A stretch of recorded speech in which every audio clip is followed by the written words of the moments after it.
안녕하십니까? 만나서 반갑습니다. 광우입니다. 오늘 여러분들 이렇게 만나 뵙게 되어서 참 좋은 인연이다라는 생각이 듭니다. 우리가 이제 이민년 새해를 시작하고 이제 봄을 코앞에 두고 있습니다.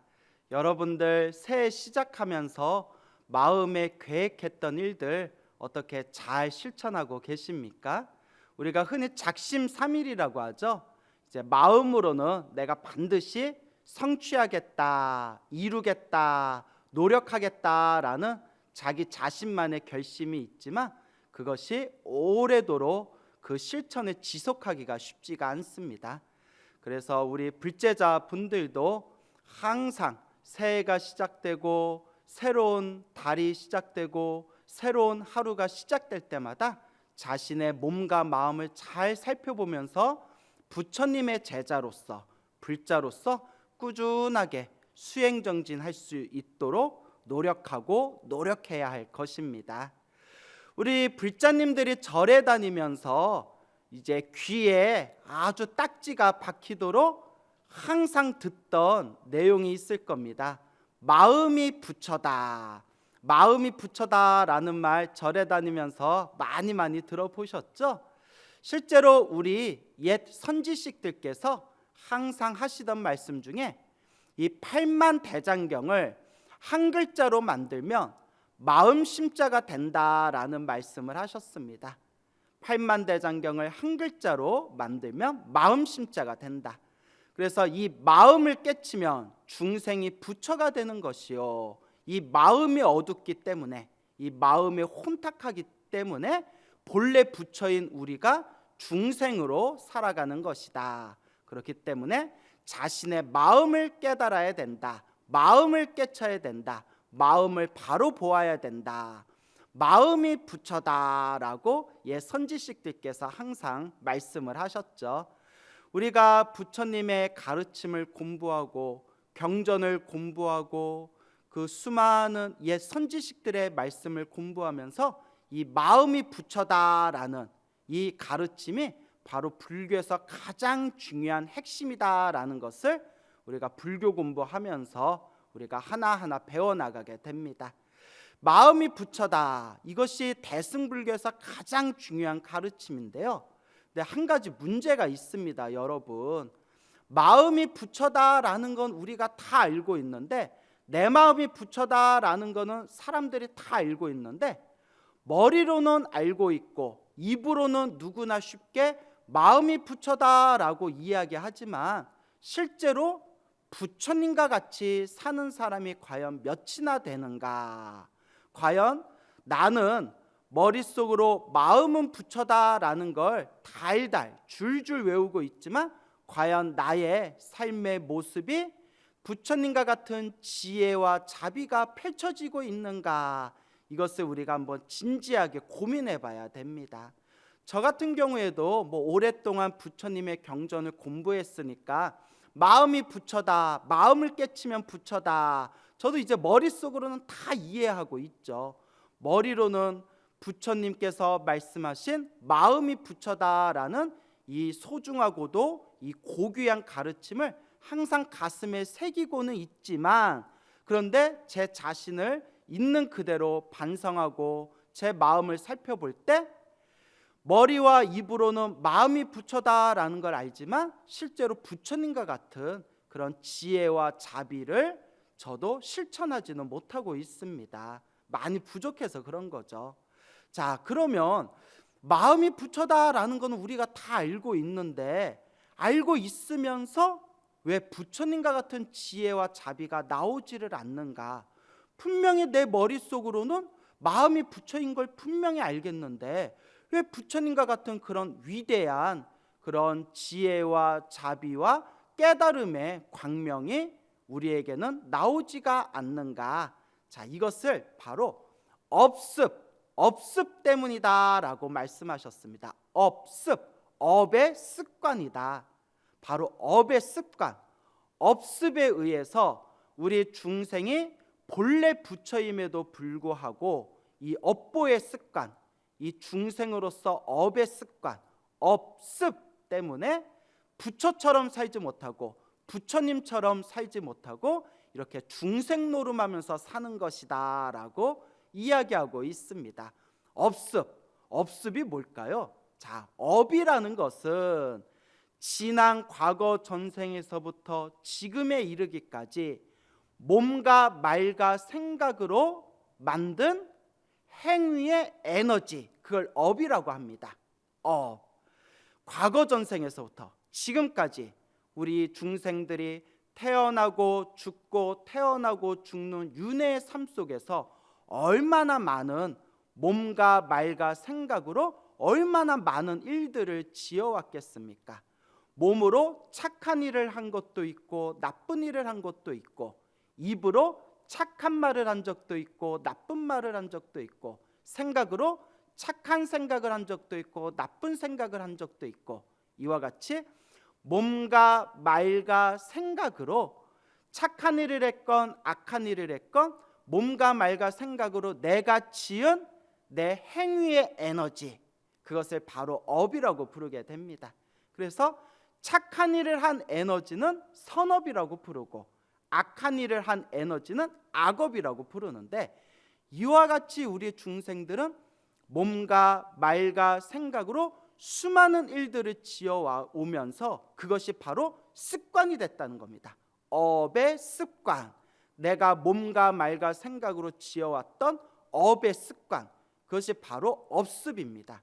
이 업의 습관, 업습 때문에 우리가 머리로는 마음이 부처다, 우리 중생이 본래 부처이다, 이 마음만 탁 깨달으면 그 자리가 바로 성불이고 그 자리가 바로 극락세계고 깨달음의 세계다라는 것을 머리로는 다 알지만 내 몸과 내 마음에 중생으로 살았던 그 업의 습관이 가득하기 때문에 우리가 부처님처럼 살지 못하고 이렇게 중생의 업의 습관으로 살아가고 있는 것이다 라고 우리 선지식들께서 말씀하시고 계시는 겁니다.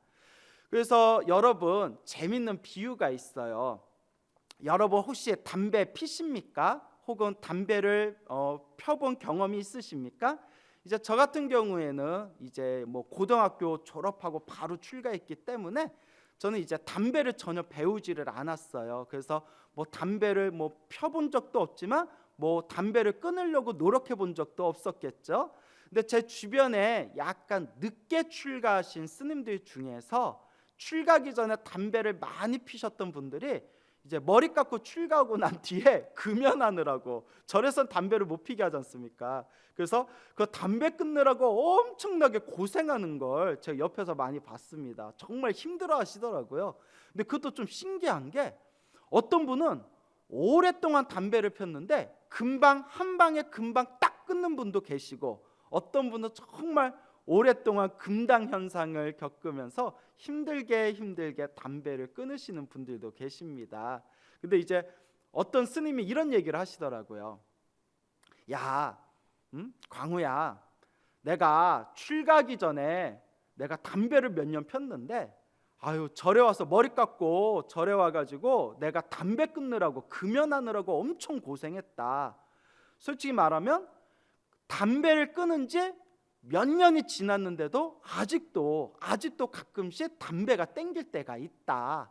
그러면서 그 스님이 하신 말씀이, 야, 이번 생에 피었던 담배 끊기도 이렇게 어려운데 과거 전생에서부터 중생으로 살아왔다가 갑자기 부처님 되는 공부를 하고 있으니 이게 얼마나 힘든 일이냐라는 말씀을 딱 듣고 저도 무릎을 탁 쳤던 적이 있습니다.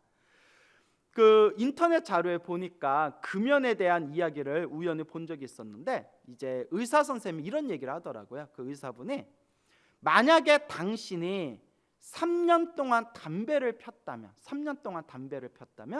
그 담배를 완전히 끊는데 3배, 9년 이상은 걸린다. 9년이 지나도 장담할 수가 없다. 그만큼 그 니코틴의 인이 그만큼 이제 강하다는 거예요. 그러니까 여러분 생각해 보세요. 이번 생에 3년 동안 담배를 폈는데 그 담배를 완전히 끊는데 그 3배인 9년 이상이 걸린대요. 그러면 우리 중생들은 저 지나간 시작 없는 옛적 과거 전생에서부터 알고 지었건 모르고 지었건 몸과 말과 생각으로 수많은 죄업들을 지으면서 지금까지 이 수많은 윤회의 삶 동안 중생 노름하면서 탐욕과 성냄과 어리석음에 푹 젖어서 중생으로 살아왔던 그 업의 습관이 어마어마하게 그 업보의 습관이 가득할 텐데, 중생으로 살아왔던 그 업의 습관을 싹 우리가 소멸하고 부처님과 같은 지혜와 자비의 광명이 가득한 완전한 깨달음을 얻은 존재, 부처님과 같은 지혜와 자비를 펼쳐낼 수 있는 이런 부처님이 되고자 하는 것이 과연 내 머리로 내 마음이 부처다라는 걸 아는 것만으로 과연 그게 가능하겠느냐. 그렇기 때문에 부처님께서도 대승경전에서 한결같이 닦아라 닦아라 닦아야 한다, 끊임없이 정진해야 된다라고 부처님께서도 말씀하시고 계시는 겁니다. 그러니까 우리 마음이 원래 부처예요. 우리 마음이 본래 부처고 요 마음만 딱 깨치면 되는데, 그 말이 사실은 사실인데, 문제는 중생으로 살아왔던 이 업의 습관, 업보의 습관 때문에 머리로는 내가 부처인 걸 알겠지만 몸과 마음으로는 전혀 그것이 따라주지를 않는구나. 결론은 마치 담배를 피웠던 담배의 습관이 있던 사람이 오랫동안 노력해서 담배를 다 끊어내듯이 수없는 과거 전생에서부터 중생으로 살아왔던 우리의 모습을 끊임없이 수행과 정진의 힘으로 우리의 몸과 마음을 이제 저 부처님과 같이 조금씩이라도 바꾸어 나가는 것, 그것이 바로 수행의 핵심이 되겠습니다. 그래서 그 옛 큰 스님들의 가르침을 보면 이런 구절이 나옵니다. 어떤 사람은 이번 생에 그냥 말 한마디에 그 자리에서 마음을 깨치기도 한다. 특별히 수행을 한 적도 없고 특별히 부처님의 가르침을 오랫동안 닦은 적도 없는데, 이번 생에 그냥 선지식을 만나서 그 선지식의 진리의 말씀, 그 말 한마디에 그 자리에서 마음이 빵 하고 그 마음을 깨닫는 분들이 있기는 있다. 단 이번 생에 말 한마디에 깨닫는 그런 분들은 그만큼 과거 전생에서부터 오랫동안 닦고 수행해 왔기 때문에 이번 생에 쌓였던 그 수행의 공덕에 의해서 이번 생에 특별히 닦은 것 같지도 않은데 선지식의 말 한마디에 그 자리에서 마음을 깨치는 그런 상근기, 가장 뛰어난 그릇을 갖춘 수행자들이 있기는 있다라는 그런 이제 말씀이 있습니다. 근데 여러분들 한번 스스로를 한번 반성해 보세요. 여러분들은 말 한마디에 빵 하고 깨치는 그런 최고의 수준에 갖춘 그릇인 것 같아요? 아니면 자꾸 실수한 가운데 다시 부처님의 가르침을 공부하고 기도하다가 또 중생의 탐진치에 휩쓸려서 또 실수하고 또 다시 참회하고 반성하면서 다시 기도하는 그런 이제 그릇인 것 같습니까? 이제 저 같은 경우는 후자 쪽인 것 같아요. 이러면 안 되는지 하면서도 실수한 적도 많고, 실수했지만 부처님, 제가 과거 전생에서부터 지은 이 중생의 업이 강해서 제 마음을 제가 스스로 잘 다스리지를 못합니다. 부처님, 지극한 마음으로 참회합니다 하면서 자꾸 그 속에서 염불하고 경전을 독송하고 부처님께 절을 올리고 참선하고 명상하면서 그렇게 이제 내 몸과 마음을 닦아 나아가는 겁니다.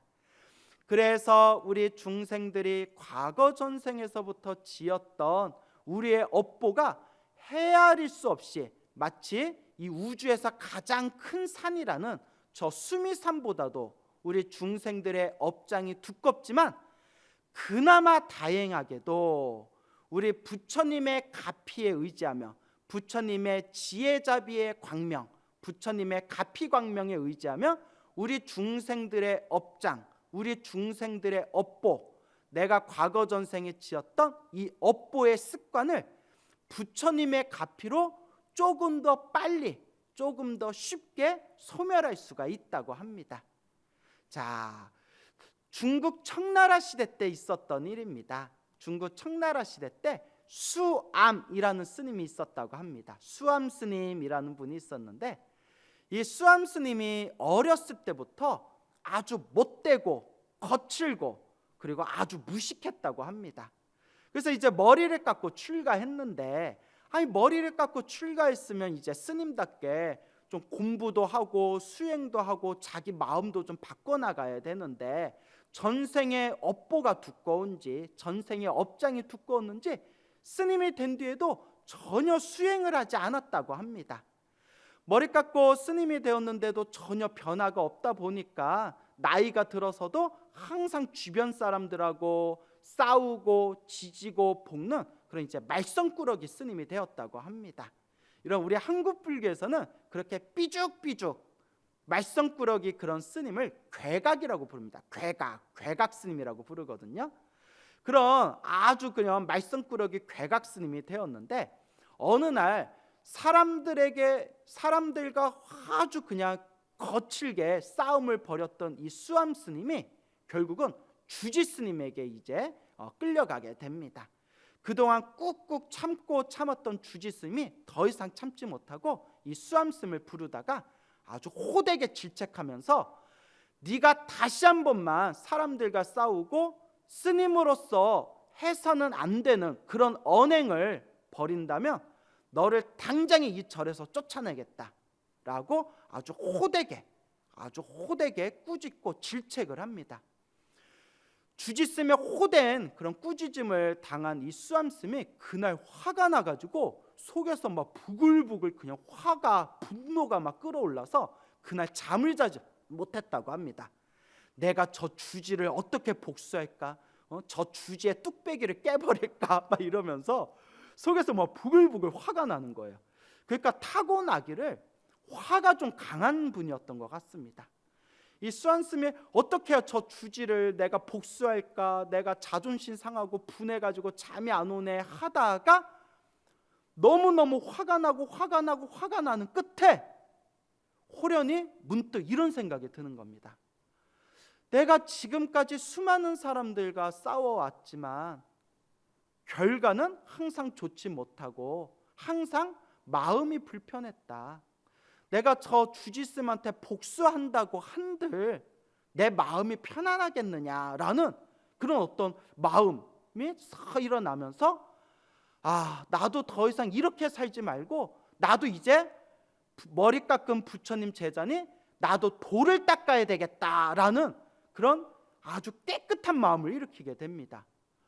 평소에 이렇게 거칠고 무식하고 못된 수암스님이 갑자기 호련히 나도 이제 이렇게 살지 말고 나도 이제 머리 깎은 부처님 제자니 나도 이제 좀 도를 깨달아야겠다, 나도 이제 도를 닦아야 되겠다라는 그런 생각 갑자기 팍 하고 들 수 있는 건 바로 과거 전생에 지었던 성근이라고 합니다. 성근, 착한 뿌리, 착할선, 뿌리익은 과거 전생에 지었던 그 착한 뿌리가 그 씨앗이 돼가지고 뿌리를 내려서 다음 생이건 다다음 생이건 호련히 좋은 인연을 만났을 때 내가 심어놓은 그 착한 씨앗에 그 착한 뿌리가 그것이 싹을 맺게 되고 거기서 열매를 맺게 되는 겁니다.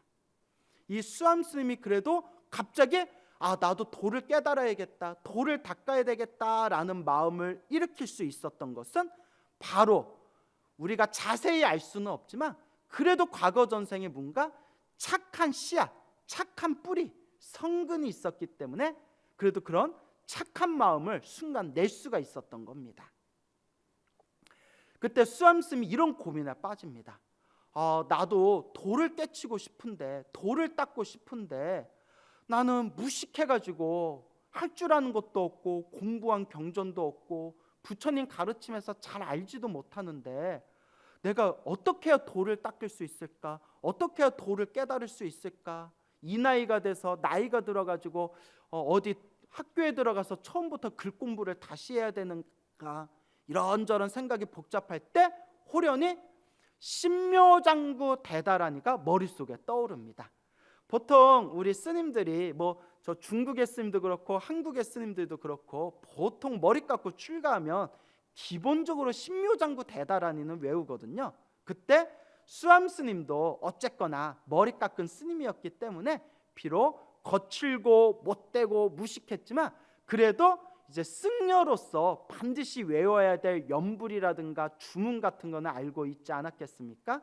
그때 신묘장구 대다라니가 딱 떠오르면서 그때 신묘장구 대다라니를 배울 때 그때 어른 스님이 만약 이 신묘장구 대다라니를 지극한 마음으로 지송하면 과거 전생에 지었던 업보가 소멸하고 몸과 마음이 청정해지고 마음이 맑아지고 지혜가 생기게 될 것이다. 경전에 그런 말씀이 있다라고 하셨는데, 그래, 내가 할 줄 아는 게 신묘장구 대다라니는 내가 외워놨으니까 신묘장구 대다라니를 외워야 되겠다라는 마음이 딱 들게 됩니다. 그래서 그 다음 날 이 수암 스님이 주지 스님을 찾아갑니다. 주지 스님께 정중하게 절을 올린 뒤에 주지 스님께 이렇게 말씀드립니다. 주지 스님, 저 때문에 그동안 얼마나 마음고생이 심하셨습니까? 스님, 제가 이제 정신 차려서 저도 수행 좀 해보려고 합니다. 정신 차려서 저도 공부 좀 하겠습니다. 스님, 주지 스님, 제가 3년 동안 무문관에 들어갈 테니 저에게 방 하나만 내주십시오. 3년 동안 밖에 나오지 않고 오로지 수행에 집중하고 싶습니다. 라고 해서 무문관에 들어가겠습니다. 방 하나만 주십시오. 라고 이제 청을 올립니다. 이제 무문관이라는 것은 이제 그 방이나 장소, 자기가 지정한 장소에 딱 들어가서 자기가 목표로 한 그 기간 동안 밖에 나오지 않고 공부에 집중하는, 수행에 집중하는 그런 정진의 시간을 무문관 수행이라고 부릅니다. 그러니까 주지 스님이 너무나 마음이 기특한 거예요. 아니 이 수암 스님이 이 수암이가 그렇게 사람들한테 행패 부리고 못된 짓만 하더니 그래도 살다 이 친구가, 이 스님이 또 이런 마음을 다 일으키는구나. 그래서 주지 스님이 그럼 너에게 내가 3년 동안 내가 방을 내주겠다. 3년 동안 네가 이제 밥 먹고 또 네가 이제 공부하는 것은 우리 절에서 뒷바라지를 해줄 테니까 그래, 네 말에 스스로 책임을 지고 3년 동안 한번 열심히 수행해봐라. 그래서 이 수암 스님이 나무에다가 글씨를 써가지고 목에다 매는 패를 하나 만듭니다. 뭐라고 썼냐면 나무 패에다가 무건이라고 합니다. 무건, 말하지 않겠다. 그래서 우리 불교에서는 무건이라는 패를 가슴에 딱 차고 있으면 저분은 말을 하지 않는 침묵의 수행을 지금 하고 있는 분이구나라는 것을 대중들이 그것을 보고는 그 무건패를 차신 스님에게는 이제 아무런 말을 걸지 않습니다. 그래서 무건이라고 이제 나무패를 하나 딱 목에다 이제 건 뒤에 3년 동안 이 수암 스님이 3년 동안 오직 신묘장구 대다라니와 관세음보살 연불만 했다고 합니다. 오직 신묘장구 대다라니와 관세음보살 연불을 하면서 3년 동안 밥 먹고 잠깐 잠자는 시간 빼고는 오로지 앉으나 서나 오직 관세음보살을 연불하면서 신묘장구 대다라니를 3년 동안 독송하게 되는데, 그렇게 3년 동안 수행한 뒤에 약속한 3년의 무문관 수행이 끝나고 딱 하고 나타났는데, 대중들이 3년 동안 무문관 수행을 끝낸 수암 스님의 모습을 보니 3년 전과는 도저히 비교할 수 없을 정도로 그 몸과 그 자태와 그 언행이 완전히 바뀌어 있었다. 이걸 전문 용어로 황골탈태라고 부릅니다. 뼈를 바꿔버렸다는 거예요. 그러니까 우리가 뼛속까지 바뀌었다라는 표현 쓰지 않습니까? 오로지 3년 동안 관세음보살 연불을 하고 신묘장구 대다라니를 연불하면서 몸과 마음 완전 황골탈태, 뼛속까지 완전 그 수행자의 에너지로 바뀌게 된 겁니다. 근데 더 놀라운 일이 생깁니다. 이 3년 동안 신묘장구 대단한 일을 독송하셨던 이 수암 스님이 책을 보면, 경전을 보면 저절로 그 경전의 내용이 저절로 막힘없이 술술 풀리면서 그 경전이 사진 찍히듯이 그림으로 그린 것처럼 머릿속에 딱딱 그것이 입력이 됐다고 합니다. 여러분 부럽죠? 이게 바로 불망념지라고 불리는 지혜입니다. 실제로 부처님 경전에 나옵니다. 불망념지, 부처님의 가르침을 보면 절대 잊어먹지 않는 지혜를 불망념지라고 부릅니다. 나는 부러워 죽겠네요. 이런 얘기하면 어르신들한테 죄송한데 저도 점점 기억력이 예전 같지가 않아요. 예전에 되게 똑똑하고 총명하던 소리 많이 들었는데 저도 이제 40줄을 넘어가니까 이제 저도 기억력이 예전 같지 않더라고요. 어르신들께는 죄송합니다. 그냥 제 스스로 저도 이제 좀 기억력이 옛날 같지 않다 이렇게 그냥 우스갯소리 해본 겁니다. 자, 그 뒤로 그 수암 스님께서 널리 사람들에게 법을 펼치니 이 수암 스님의 명성이 천하에 자자하게 되었다라는 것이 이게 기록에 남아 있습니다. 그래서 이제 옛적에 스님들이 이 업의 습관, 나쁜 업보의 습관을 가진 사람도 부처님의 가피에 의지하여 지극한 마음으로 염불하고 기도하고 수행 정진하며 이 업의 습관을 바꿔서 크나큰 지혜를 얻을 수 있다라는 말씀을 하시면서 이 수암 스님의 이야기를 자주자주 우리 불자님들에게 들려주었다고 합니다. 우리가 시작 없는 과거 전생에서부터 지금에 이르기까지 몸과 말과 생각으로 얼마나 많은 업보를 지어왔습니까? 그리고 내가 지었던 그 중생의 업의 습관 때문에 우리 마음이 본래 부처인 걸 우리 부처님께서 우리 중생들에게 분명히 말씀하신 것처럼 이 마음이 부처임에도 불구하고 이 중생의 업의 습관 때문에 본래 부처인데 부처님처럼 살지 못하고 중생의 업보에 휩쓸려서 이렇게 중생 노름을 하고 있습니다. 그러면 어떻게 우리가 이 중생 노름에서 벗어나서 부처님과 같은 지혜와 자비를 닦아나갈 수 있을까요? 그것이 바로 수행의 힘이고 그것이 바로 정진의 힘입니다.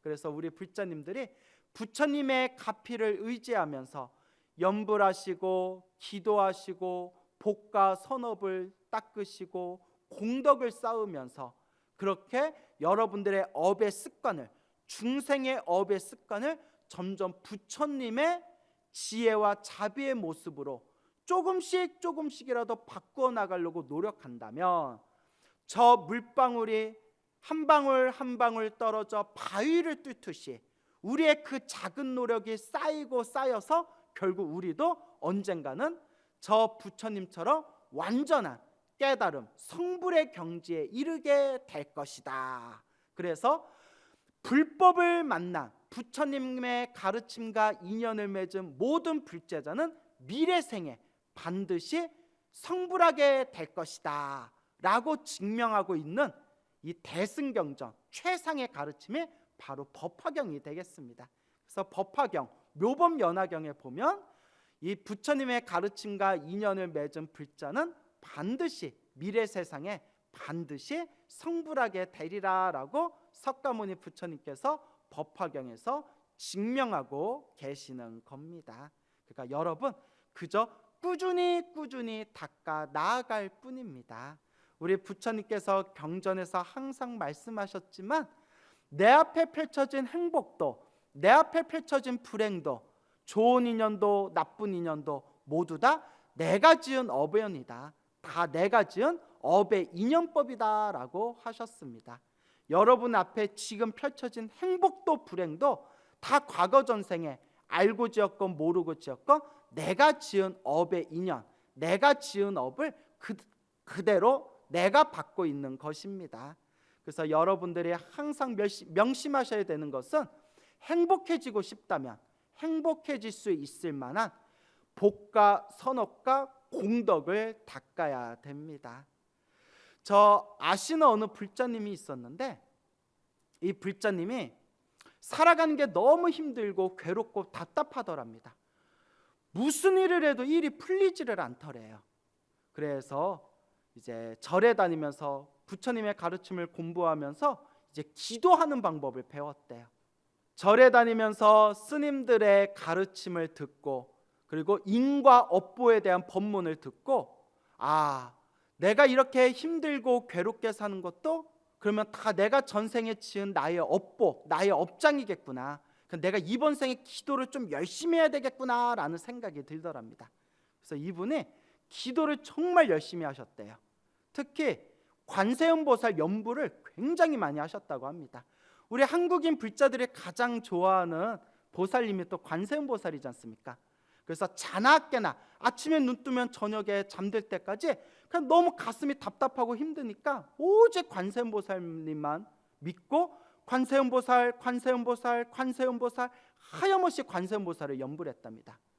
그렇게 이제 몇 달이 지나고 어느 날 이분이 생생한 꿈을 꾸셨는데, 관세음보살 연부를 하다가 이렇게 잠이 드셨는데 꿈에 생생하게 연꽃이 보이더랍니다. 연꽃.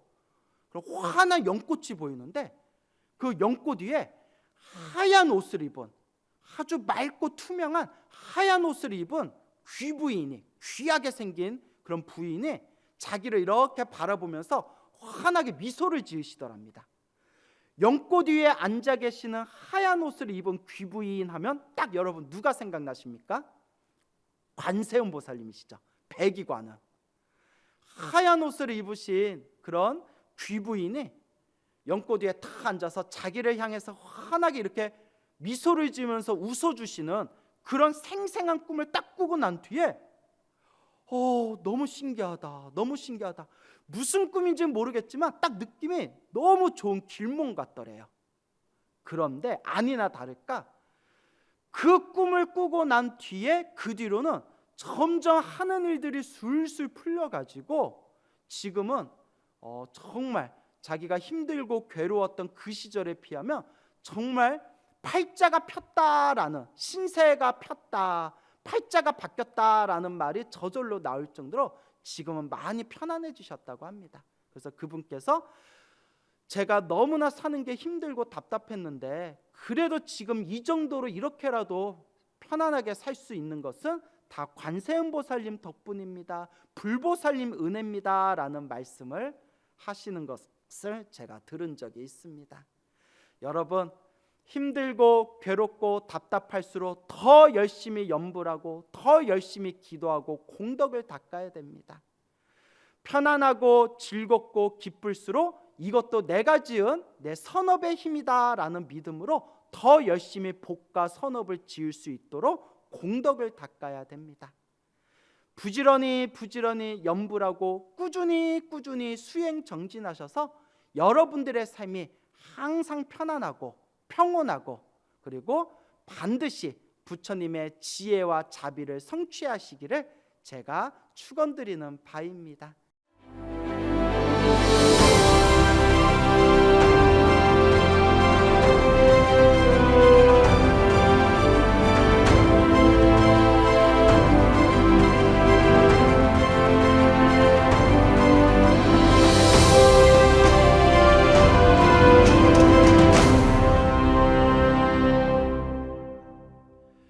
오늘 법문을 듣고 질문 2개가 들어왔습니다. 첫 번째 질문입니다. 부처님 말씀을 보면 제약 막작 중선 봉행, 제약 막작 중선 봉행, 모든 악한 짓을 하지 말고 중선 봉행, 모든 선을 받들어 행하라 라는 뜻이죠. 그러니까 쉽게 말하면 나쁜 짓 하지 말고 모든 선을 실천해라, 이렇게 해석하면 되겠죠. 제약막자 중성 봉행과 같이 어떤 것은 하지 마라, 또 어떤 것은 하라, 이러한 체계로 되어 있는 것 같습니다. 분명히 해야 할 것은 하고 또 하지 말아야 할 것은 하지 말아야 하는 겁니다. 그런데 우리 보통 사람들은 그런 구분을 제대로 하지 못하고 행동도 잘 못하는 것 같습니다. 어떻게 해야 할지 스님께서 조언을 주시면 고맙겠습니다. 예, 우리 불자가 부처님의 가르침을 공부하기 위해서, 올바르게 이해하기 위해서, 수행하기 위해서 그 첫걸음이 바로 문이라고 했습니다. 문, 들을 문입니다. 들을 문. 그래서 부처님의 경전에 보면, 부처님의 가르침에 보면 수행의 첫걸음은 문, 들을 문, 법문을 듣는 거에서 시작된다라고 하셨습니다. 법문을 듣는 거. 왜냐, 여러분? 부처님의 법문을 자꾸 들어야 부처님이 무슨 말씀을 하셨는지, 어떤 말씀을 하셨는지를 알 수 있고, 부처님이 어떤 법문, 어떤 가르침을 우리들에게 전해주셨는지를 올바르게 이해해야 부처님이 이런 것을 해라, 이런 것을 하지 말아라 라는 것을 명확하게 기준을 세울 수가 있는 겁니다. 오늘 질문이 너무 좋은데, 저도 오랫동안 이제 20년, 거의 25년이 되네요. 머리 깎고 출가한 지 이제 25년이 다 되어 가는데, 그동안 얼마나 많은 신도분들을 제가 만났겠습니까? 근데 그 중에는 정말 훌륭하신, 스님보다도 더 열심히 수행하시는 그런 정말 훌륭한 불자님들도 봤지만, 또 너무나 많은 엉터리 불자들도 너무나 많이 봤습니다. 그러니까 몸으로는 절에 다니면서 전혀 부처님 가르침과 전혀 관계없는 이상한 그런 이상 방술 같은 걸 닦는 이상한 분들을 제가 많이 봤습니다. 근데 그분들한테 제가 올바른 부처님 가르침을 전하려고 하더라도 부처님의 정법을 들으려고 하지 않는 그런 절에 다니는 분들도 제가 실제로 본 적이 있습니다. 근데 그 엉터리 불자들의, 몸만 절에 다니는 엉터리 불자들의 특징이 뭐냐? 다 그런 건 아니겠지만 대부분의 특징들이 부처님 경전 공부를 안 하더라고요. 부처님의 경전을 공부하지 않으니까 무엇이 부처님의 올바른 가르침인지, 부처님이 우리 중생들에게 무엇을 설법하셨는지를 그걸 전혀 모르고 있는 거예요. 한마디로 부처님 법에 대한 까막눈이더라고요. 까막눈. 그렇기 때문에 먼저 불제자는 부처님의 법문을 많이 들어야 됩니다. 무엇이 올바른 가르침인가, 무엇이 올바르지 못한 잘못된 가르침이고 피해야 할 그런 가르침인가, 이것을 명확하게 이해해서 닦아야 할 것과 그리고 가까이 하지 말아야 할 것을 명확하게 구분해야 됩니다. 그것이 바로 법문의 필요성입니다. 근데 여러분, 시대가 얼마나 좋습니까? 이렇게 BBS 불교 방송에서 이렇게 부처님의 좋은 가르침을 라디오에서도 불자님들에게 전달하고 있고, 이렇게 또 TV를 통해서도 부처님의 가르침을 불자님들에게 전달하고 있지 않습니까? 지금은 여러분들이 조금만 관심을 가지면 얼마든지 부처님 가르침을 공부할 수 있는 좋은 시대입니다. 그러니까 여러분들이 일단 부처님의 가르침을 자꾸 듣고 듣는 게 첫걸음이고, 그리고 부처님의 가르침을 귀로는 들어도 몸으로는 실천이 잘 안 됩니다. 실은 저도 그렇습니다. 제가 여러분들 앞에 이렇게 법문이야, 이렇게 설법은 이렇게 막 열심히 하고 뭐 다 아는 것처럼 법문하고는 있지만, 저도 제 자신을 살펴보면 몸으로 실천하지 못하는 게 너무 많습니다. 근데 오늘 여러분, 오늘 법문의 중요한 핵심 주제가 있었죠? 업습. 중생으로서 살아왔던 이 업보의 습관을 떨어지는 물방울이 결국 바위를 뚫듯이 꾸준하게 닦고 닦을 뿐입니다. 그러니까 귀로는 항상 부처님 법문을 듣고, 눈으로는 항상 부처님 경전을 보고, 입으로는 항상 부처님의 가르침을 외우면서 꾸준히 닦아 나아갈 뿐입니다. 그래서 이번 생에 부처님 가르침과 인연을 맺은 불제자는 반드시 미래 세상에 성불하게 될 것이다 라는 법화경의 말씀을 확신을 갖고 믿으시기 바랍니다. 두 번째 질문입니다. 불교 수행은 처음부터 본래 부처라는 전제를 가지고 수행한다는 점에서 갈고 닦아서 높은 경지를 이루는 다른 종교의 수행과 다르다고 합니다. 이런 점을 감안할 때 업장 소멸과 공덕 쌓기는 어떤 의미를 가지는지 설명해 주시면 감사하겠습니다. 자, 이 두 번째 질문은 하나는 맞는데 하나는 불교를 잘못 이해해서 질문하셨어요. 누가 질문하셨는지 모르겠는데, 자, 하나는 올바르게 질문한 것은 불교 수행은 본래 부처다, 우리 중생의 마음이 본래 부처다라는 것에서 시작한다. 이것은 올바른 가르침입니다. 분명히 대승경전에서도 마음이 부처다라고 설법하고 있습니다. 그런데 한 가지 착각하고 계시는 게, 갈고 닦아서 높은 경지를 이루는 다른 종교의 수행과 다르다고 합니다. 부처님 경전에 이런 내용이 어디 나오나요? 부처님 경전에 보면 한결같이 우리 부처님께서 원래는 우리 중생과 똑같은 탐욕과 성냄과 어리석음이 가득한 중생이었는데 수없는 억겁의 세월 동안 육바라밀을 갈고 닦아서 이 육바라밀을 닦고 닦아서 육바라밀을 완성하여 저렇게 성불하셨다라고 경전에서 수없이 이야기하고 있는데, 갈고 닦아서 깨닫지 못한다면 우리가 이렇게 수행할 필요가 뭐가 있나요? 염불은 뭐하러 하고, 참선은 뭐하러 하고, 명상은 뭐하러 하고, 신묘장구 대다라니는 뭐하러 하겠습니까? 그래서 갈고 닦아서 높은 경지를 이루는 다른 종교의 수행과는 다르다. 이것은 불교를 지금 잘못 이해하고 계시는 것 같아요. 근데 더 정확히 말하면 이렇게 표현해야 돼요. 닦고 닦아서 완전한 깨달음을 얻었더니 본래 닦을 것도 없고 깨달을 것도 없더라. 이게 정확한 표현이에요. 그러니까 완전한 깨달음의 경지에 이르렀더니 원래 깨달을 것도 없고 닦을 것도 없더라. 이게 원각경이라든가 능엄경이라든가 그런 대승경전에 나오거든요. 근데 착각하면 안 되는 게, 깨달은 자 입장에서 말한 거냐 중생 입장에서 말한 거냐, 이걸 구분 지으셔야 돼요. 그러니까 딴소리 하지 마시고 열심히 닦으시기 바랍니다.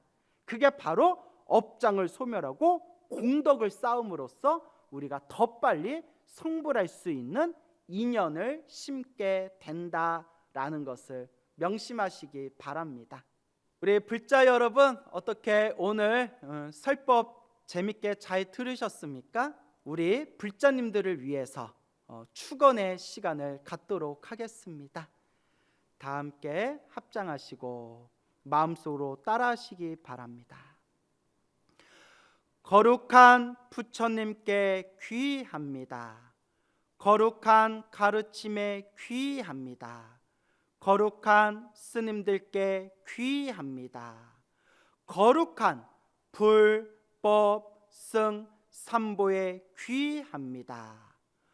우리 불제자들이 오늘 이 설법을 듣고 항상 부처님의 가르침을 배우고 따르고 실천하는 이 공덕의 힘으로 지난 과거에서 지었던 그 모든 업장과 업보가 다 소멸하고 이번 생의 재앙과 고난과 재난이 다 소멸하며 원하는 바 소원은 다 성취하고 지혜와 복덕을 원만히 성취해서 우리 불제자와 모든 중생 다 함께 원공법계 제중생 자타일시 성불도 다 함께 성불하기를 지극한 마음으로 간절한 마음으로 축원합니다. 거룩하신 불법승 삼보와 거룩하신 불보살님들께서 증명하소서. 나무 서가 모니불, 나무 서가 모니불, 나무 시아본사 서가 모니불.